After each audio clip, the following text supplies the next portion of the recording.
أعوذ بالله من الشيطان الرجيم. بسم الله الرحمن الرحيم. الرحمن علم القرآن خلق الإنسان علمه البيان. الشمس والقمر بحسبان والنجم والشجر يسجدان والسماء رفعها ووضع الميزان ألا تطغوا في الميزان وأقيموا الوزن بالقسط ولا تخسروا الميزان والأرض وضعها للأنام فيها فاكهة والنخل ذات الأكمام والحب ذو العصف والريحان.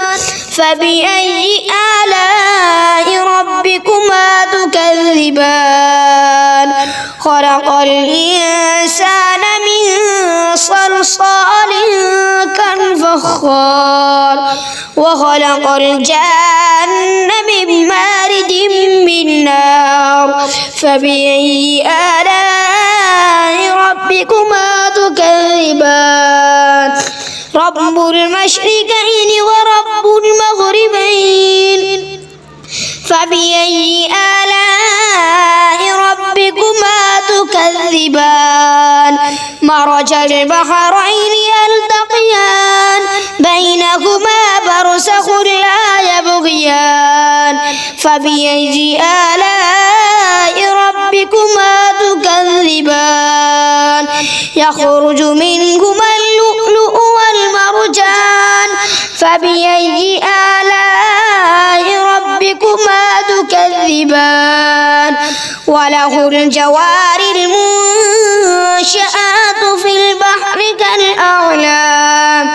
فبأي آلاء ربكما تكذبان؟ كل من عليها فان ويبقى وجه ربك ذو الجلال والإكرام. فبأي آلاء ربكما تكذبان؟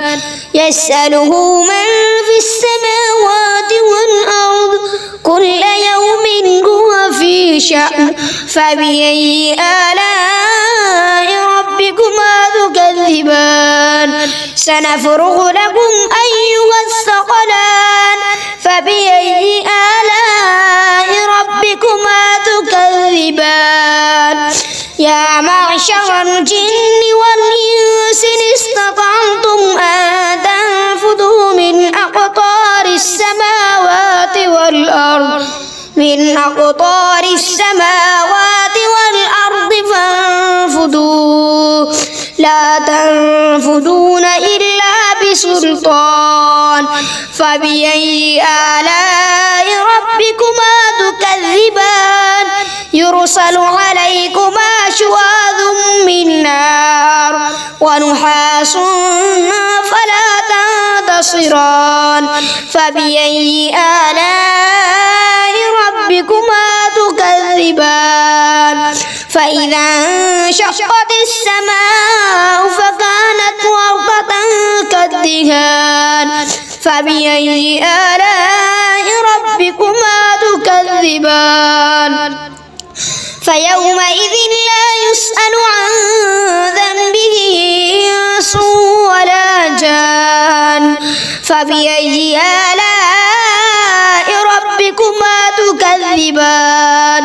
يعرف المجرمون بسيماهم فيؤخذ بالنواصي والأقدام. فبأي آلاء ربكما تكذبان؟ هذه جهنم التي يكذب بها المجرمون يطوفون بينها وبين حميم آن. فبأي آلاء ربكما تكذبان؟ ولمن خاف مقام ربه جنتان. فبأي آلاء ربكما تكذبان؟ ذواتا أفنان. فبأي آلاء ربكما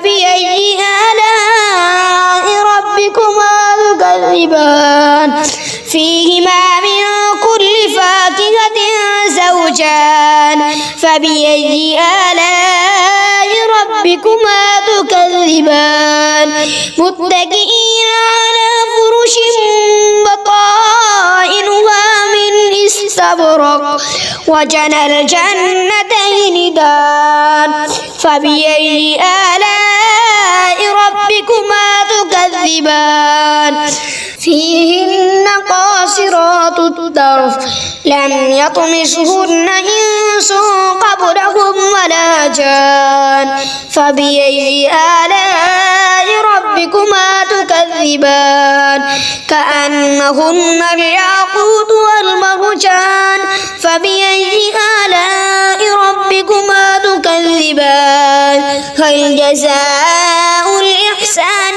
إلا الإحسان فبأي آلاء ربكما تكذبان ومن دونهما جنتان فبأي آلاء ربكما تكذبان مدهامتان فبأي آلاء ربكما تكذبان فيهما عينان نضاختان فبأي آلاء ربكما تكذبان فيهما فاكهة ونخل ورمان فبأي آلاء ربكما تكذبان فيهن خيرات حسان فبأي آلاء ربكما تكذبان حور مقصورات في الخيام فبأي آلاء